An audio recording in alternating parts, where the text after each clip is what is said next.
இறைவன் கூப்பிடுறாரு? என்னுடைய இறைவன். யார் அவரு? நித்யானந்தா.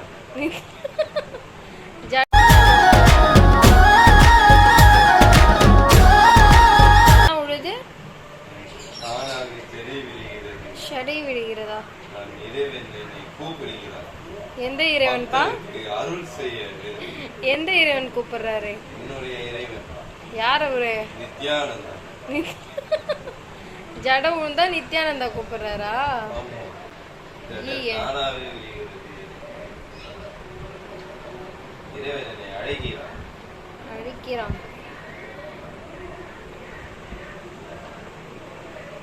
எங்கேயோ போறேன். என்ன அடுத்த மாசம் காசி கிளம்புறேன். போயிட்டு என்ன பண்ண போறேன்? போயிட்டு நான் ஒரு முழுமையான ஒரு சாமியாரா ஆகிட்டு வரலான்னு இருக்கேன். 1.5 வருஷத்துக்கு அப்புறம் தான் வருவேன். எப்படி என்ன பார்த்தா உனக்கு எப்படி தெரியுதுப்பா? நீ உள்ள வயிற்றுல இருக்கிறான். என்னுடைய பக்தன்.